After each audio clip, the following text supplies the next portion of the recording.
ബഹുമാനപ്പെട്ട കേരള ഗവർണർ ഇവിടെ അവതരിപ്പിച്ച പ്രഖ്യാപനത്തിന് നന്ദി രേഖപ്പെടുത്തുന്ന ശ്രീ എം വിൻസെന്റിന്റെ ഉപക്ഷേപത്തിന് ഞാൻ പിന്തുണ അറിയിക്കുകയാണ്. സർ, ഭാവനാസമ്പന്നമായ ഒരു നയപ്രഖ്യാപനത്തെ അനുകൂലിച്ചുകൊണ്ട് എനിക്കാദ്യമായി ഈ നിയമസഭയിൽ സംസാരിക്കാൻ അവസരം ലഭിച്ചതിലുള്ള സന്തോഷം ഞാൻ മറച്ചുവെക്കുന്നില്ല. എനിക്ക് ഇതിന് അവസരം നൽകിയ എൻ്റെ പാർട്ടിയോട്, എൻ്റെ നേതാവ് പാണക്കാട് സയ്യിദ് സാദിഖ് അലി ശിഹാബ് തങ്ങളോടുള്ള നന്ദി ഞാൻ ഈ അവസരത്തിൽ രേഖപ്പെടുത്തുകയാണ്. സർ, മൺമറഞ്ഞുപോയ ഒരുപാട് നേതാക്കന്മാർ പ്രതിനിധീകരിച്ചൊരു മണ്ഡലമാണ് എൻ്റെ നിയോജകമണ്ഡലം കൊടുവള്ളി.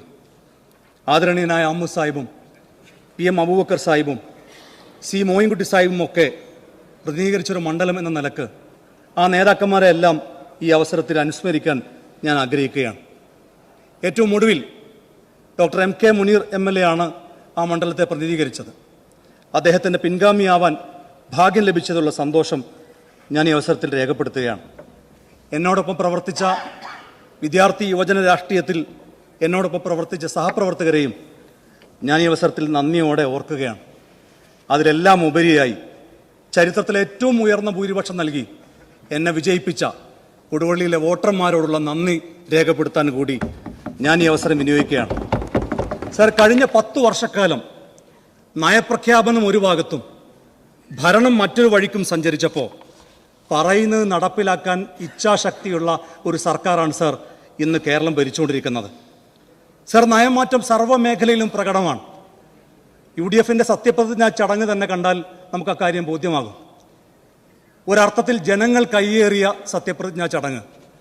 ശ്രീലങ്കയിൽ ഭരണമാറ്റം ഉണ്ടായപ്പോൾ ഭരണാധികാരിയുടെ വീട്ടിലും നീന്തൽക്കുളത്തിലുമൊക്കെ ജനങ്ങൾ കയറിയിറങ്ങുന്ന കാഴ്ച നമ്മൾ കണ്ടു. കേരളത്തിലൊരു ഭരണമാറ്റം ഉണ്ടായപ്പോൾ ക്ലിഫ് ഹൗസിലെ മോടി പിടിപ്പിച്ച നീന്തൽക്കുളത്തിലേക്ക് ജനങ്ങൾ കയറാതിരുന്നത് അവരുടെ ഉയർന്ന രാഷ്ട്രീയ ബോധ്യം കൊണ്ട് മാത്രമാണ് സർ. സർ, നയമാറ്റം എല്ലാ മേഖലയിലും കാണാം എന്ന് പറഞ്ഞാൽ കോഴിക്കോട് മെഡിക്കൽ കോളേജിൽ കത്രിക വയറ്റിൽ മറന്നു വെച്ച് വേദന അനുഭവിച്ച് കരഞ്ഞുകൊണ്ടിരുന്ന അർഷിനുമാരെയാണ് കഴിഞ്ഞ 10 വർഷക്കാലം കേരളം കണ്ടതെങ്കിൽ ഭരണം മാറിയ ഉടനെ അതേ മെഡിക്കൽ കോളേജിൽ ജോലി ലഭിച്ച് പുഞ്ചിരിക്കുന്ന അർഷിനുമാരുടെ മുഖമാണ് സാർ ഇന്ന് കേരളം കണ്ടുകൊണ്ടിരിക്കുന്നത്. സാർ, ആശമാരുടെ സമരവും അതിനെ അവഗണിക്കുന്ന ഒരു ഭരണകൂടവുമാണ് കഴിഞ്ഞ 10 വർഷക്കാലം കേരളം കണ്ടതെങ്കിൽ ഭരണം മാറിയ ഉടനെ അവർക്ക് 3000 രൂപ വർദ്ധിപ്പിച്ച പുഞ്ചിരിക്കുന്ന ആശാവർക്കന്മാരെയാണ് സാർ ഇന്ന് കേരളം കണ്ടുകൊണ്ടിരിക്കുന്നത്.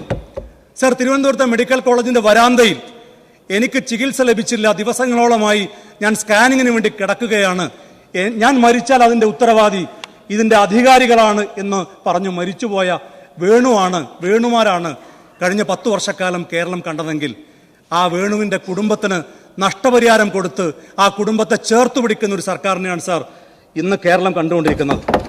സാർ, കേരളം ഒന്നാകെ പറയുന്നത് LDFൽ നിന്ന് UDFിലേക്കുള്ള ദൂരം എന്ന് പറയുന്നത് തെറ്റിൽ നിന്ന് തിരുത്തലുകളിലേക്കുള്ള ദൂരമാണെന്നാണ് എന്ന് ഈ നാടൊന്നാകെ പറയുന്നു സാർ. സാർ, സിയാറ്റിലെ ചീഫിന്റെ ഒരു പ്രസക്തമായ ഒരു കോട്ടുണ്ട്. Only when the last tree has been felled, the last river poisoned, the last fish caught, men will know that he cannot eat money. അവസാനത്തെ പുഴയും മലിനമാക്കപ്പെട്ടാൽ, അവസാനത്തെ മരവും മുറിച്ചു മാറ്റിയാൽ, അവസാനത്തെ മീനും പിടിച്ചു കഴിഞ്ഞാൽ മനുഷ്യന് മനസ്സിലാകും അവന് പണം തന്ന് ജീവിക്കാൻ കഴിയില്ല എന്ന്.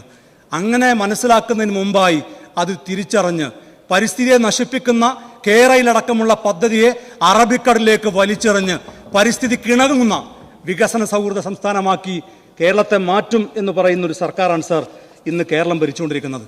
സാർ, കഴിഞ്ഞ 10 വർഷക്കാലം കേരളം ഭരിച്ചവർ തെരഞ്ഞെടുപ്പിനെ നേരിടുമ്പോൾ യഥാർത്ഥത്തിൽ ഭരണ നേട്ടങ്ങളല്ലേ പറയേണ്ടിയിരുന്നത്? പക്ഷെ ജനങ്ങളെ ഭിന്നിപ്പിക്കുന്ന, വർഗീയ ധ്രുവീകരണം ഉണ്ടാക്കുന്ന പ്രസ്താവനകളല്ലേ സാർ അവർ പറഞ്ഞത്? ലോക്സഭാ തെരഞ്ഞെടുപ്പിൽ UDFന് വലിയ വിജയമുണ്ടായി. രാഹുൽ ഗാന്ധിയും പ്രിയങ്ക ഗാന്ധിയും വയനാട്ടിൽ ജയിച്ചു. ആ ജയത്തെ എങ്ങനെയാണ് അവർ വിലയിരുത്തിയത്? ന്യൂനപക്ഷ വർഗീയതയാണ് പ്രിയങ്ക ഗാന്ധി ജയിക്കാനുള്ള കാരണം എന്ന് പറഞ്ഞത് പോളിറ്റ് ബ്യൂറോ അംഗമല്ലേ സാർ? സാർ, പഞ്ചായത്ത് തെരഞ്ഞെടുപ്പിൽ തോറ്റുപോയി ഇടതുപക്ഷം. ആ തോൽവിയിൽ നിന്ന് അവർ പാഠം പഠിച്ചോ? അവരെന്താ പറഞ്ഞത്? ഇവിടെ നേരത്തെ TV ഇബ്രാഹിം പറഞ്ഞില്ലേ, കാസർകോട്ടെയും മലപ്പുറത്തെയും ജയിച്ചവരുടെ പേര് നോക്കിയാൽ വർഗീയത മനസ്സിലാകുമെന്ന് പറയുന്ന തരത്തിലേക്ക് അധപ്പതിച്ചു പോയ ഒരു മുന്നണിയായി ഇടതുപക്ഷം മാറിയില്ല സാർ. സാർ, കാഫിർ സ്ക്രീൻഷോട്ടിൽ നിന്ന് അവർ പാഠം പഠിച്ചോ? പേരാമ്പ്രയിൽ യൂത്ത് ലീഗിന്റെ സംസ്ഥാന സെക്രട്ടറി എൻ്റെ പ്രിയപ്പെട്ട സഹപ്രവർത്തക ഫാത്തിമ തൈലിയ മത്സരിച്ചപ്പോൾ കൗമിന്റെ കുട്ടി എന്ന് പറഞ്ഞ് ഇവർ പ്രചരണം നടത്തിയില്ലേ? അവസാനം എന്താ സംഭവിച്ചത്? LDFന്റെ കൺവീനറെ പരാജയപ്പെടുത്തി ഫാത്തിമ തൈലിയ പേരാമ്പ്രയിൽ നിന്നും ജയിച്ച് ഈ നിയമസഭയിൽ അംഗമാകുന്ന കാഴ്ചയല്ലേ നമ്മൾ കണ്ടത്? എന്നിട്ട് ഇവർ പാഠം പഠിച്ചോ? ഇവരുടെ CPMന്റെ കണ്ണൂർ ജില്ലാ സെക്രട്ടറി അദ്ദേഹം എന്താ പറഞ്ഞത്? കണ്ണൂർ ജില്ലാ സെക്രട്ടറി പറയുന്നത് കഴിഞ്ഞ നിയമസഭാ തെരഞ്ഞെടുപ്പിൽ ന്യൂനപക്ഷ വർഗീയത തിമിർത്താടിയെന്നാണ്. പാഠം പഠിക്കാൻ ഇവർ തയ്യാറാകുന്നില്ല. ഇവിടെ നേരത്തെ സുമേഷ് സംസാരിച്ചപ്പോൾ പറഞ്ഞില്ലേ, ഇടതുപക്ഷം തകരുമെന്ന വ്യാമോഹം ആർക്കും വേണ്ട എന്ന്. ഞങ്ങൾക്ക് അങ്ങനെ ഒരു വ്യാമോഹവുമില്ല, അങ്ങനെ ഒരു മോഹവുമില്ല. ഇടതുപക്ഷം തകരണം എന്ന് ഞങ്ങൾ ആരും പറയുന്നുമില്ല. പക്ഷേ അങ്ങനെ ഒരു മോഹം നിങ്ങൾക്കുണ്ടോ? അങ്ങനെ ഉണ്ടായിരുന്നെങ്കിൽ ഇത്തരമൊരു നിലപാടാണോ നിങ്ങൾ സ്വീകരിക്കുക? സർ, ഞങ്ങളുടെ നേതാവ് PK കുഞ്ഞാലിക്കുട്ടി സാഹിബിന് കഴിഞ്ഞ നിയമസഭാ തെരഞ്ഞെടുപ്പിൽ ലഭിച്ച ഭൂരിപക്ഷം 85,000-ആണ്. സർ, നിങ്ങളുടെ നേതാവ് കഴിഞ്ഞ നിയമസഭാ തെരഞ്ഞെടുപ്പിൽ ഇടതുപക്ഷ മുന്നണിയെ നയിച്ച നേതാവിന് ആകെ കിട്ടിയ വോട്ട് 85,000-ആണ്. സർ, ഇത് ജനങ്ങൾ കൃത്യമായി വിധി എങ്ങനെയാണ് രേഖപ്പെടുത്തിയത് എന്നതിന്റെ നേർരൂപമല്ലേ സർ? എന്നിട്ടും പ്രതിപക്ഷ നേതാവിനെ തെരഞ്ഞെടുക്കുമ്പോൾ ജനങ്ങൾ എതിരായി വിധി എഴുതിയ ഒരാളെ തന്നെ നിങ്ങൾ പ്രതിപക്ഷ നേതാവാക്കി. എന്നോടൊരു DYFIയുടെ നേതാവിൻ്റെ ഒരു സുഹൃത്ത് എന്നോട് ചോദിച്ചത്, ഞങ്ങൾക്കൊരു കരിങ്കൊടി പ്രകടനം നടത്താനുള്ള അവസരം എങ്ങനെ ഞങ്ങൾക്ക് കിട്ടുക? ഞങ്ങൾ എങ്ങനെയാണ് ഒരു കരിങ്കൊടി പ്രകടനം നടത്തുക? ഞാൻ ചോദിച്ചു, അതെന്തേ? നിങ്ങളുടെ കാലത്ത് നിങ്ങൾ പ്രതിപക്ഷത്തിരിക്കുമ്പോൾ കരിങ്കൊടി പ്രകടനം നടത്തിയതിന്റെ പേരിൽ ഹെൽമറ്റ് ഉപയോഗിച്ച് തല തല്ലിപ്പൊളിച്ചപ്പോൾ അത് രക്ഷാപ്രവർത്തനമാണ് എന്ന് പറഞ്ഞ് അന്നത്തെ മുഖ്യമന്ത്രിയാണ് ഇന്നത്തെ പ്രതിപക്ഷ നേതൃസ്ഥാനത്തിരിക്കുമ്പോൾ ഞങ്ങൾക്കൊരു കരിങ്കൊടി പ്രകടനം പോലും നടത്താൻ കഴിയില്ല എന്ന് പറയുന്ന തരത്തിലേക്ക് DYFI നേതാക്കന്മാർക്ക് പോലും കാര്യം മനസ്സിലായി. CPMന്റെ ജില്ലാ കമ്മിറ്റികൾ പ്രതിപക്ഷ നേതൃസ്ഥാനത്ത് നിന്ന് ഇന്ന് തെരഞ്ഞെടുക്കപ്പെട്ട ശ്രീ പിണറായി വിജയൻ മാറണമായിരുന്നു എന്ന അഭിപ്രായം രേഖപ്പെടുത്തി. പക്ഷേ പ്രതിപക്ഷത്തിരിക്കുന്ന MLA-മാർക്ക് ഒരക്ഷരം പോലും പറയാൻ കഴിയുന്നില്ല. മഹാകവി G. ശങ്കരക്കുറുപ്പിന്റെ ഒരു വാക്കുകൾ ഞാൻ ഓർക്കുകയാണ്, കവിത ഞാൻ ഓർക്കുകയാണ്. ചങ്ങലക്കെട്ടിൽ കിടക്കയാണെന്നും നിങ്ങളുടെ അന്ധകരണം, കണ്ടിട്ടും കാണാതെ കേട്ടിട്ടും കേൾപ്പാതെ മിണ്ടാതെ നിങ്ങളിരിപ്പൂ എന്ന് പറഞ്ഞ അതേ അവസ്ഥയിലേക്ക് പ്രതിപക്ഷത്തിരിക്കുന്ന MLA-മാർ പോലും മാറുന്ന ഒരു കാഴ്ചയാണ് സാർ ഇന്ന് നമ്മൾ കണ്ടുകൊണ്ടിരിക്കുന്നത്. സാർ, പ്രതിപക്ഷം ക്രിയാത്മകമാകുമ്പോഴാണ് ജനാധിപത്യം സക്രിയമാകുന്നത്. പ്രതിപക്ഷത്തെ മാനിക്കുന്ന ഒരു മുഖ്യമന്ത്രിയാണ് ഇന്ന് കേരളം ഭരിച്ചുകൊണ്ടിരിക്കുന്നത്. ഞങ്ങൾ പ്രതിപക്ഷത്തെ അംഗീകരിക്കും. പക്ഷേ നിങ്ങളത് മനസ്സിലാക്കണം. ഉമ്മൻചാണ്ടി കേരളം ഭരിച്ചിരിക്കുന്ന സമയത്ത് എങ്ങനെയാണോ നിങ്ങൾ പ്രതിപക്ഷത്ത് പ്രവർത്തിച്ചത് അതുപോലെയാണ് പ്രവർത്തിക്കാൻ നിങ്ങളുടെ ഭാവമെങ്കിൽ കേരളത്തിലെ ജനങ്ങൾ അത് അംഗീകരിക്കില്ല. സ്പീക്കറുടെ കസേര മറിച്ചിട്ട് പൊതുമുതൽ നശിപ്പിച്ച് അങ്ങനെയുള്ള ഒരു പ്രതിപക്ഷത്തിന്റെ അതേ ശൈലിയാണ് നിങ്ങൾ ഇനിയും ഇവിടെ ആവർത്തിക്കാൻ പോകുന്നതെങ്കിൽ കേരളം അത് അംഗീകരിക്കാൻ പോകില്ല എന്ന് നിങ്ങൾ മനസ്സിലാക്കണം. അതുകൊണ്ട് മഹാകവി കുഞ്ഞുണ്ണി മാഷെ ഒരു ചെറിയ കവിത കൂടി ഞാൻ ഓർമ്മിപ്പിച്ചുകൊണ്ട് ഞാൻ എൻ്റെ പ്രസംഗം അവസാനിപ്പിക്കുകയാണ്. വലിയൊരു ലോകം മുഴുവൻ നന്നാവാൻ ചെറിയൊരു സൂത്രം ചെവിയിൽ ഓതാം ഞാൻ, സ്വയം നന്നാവുക.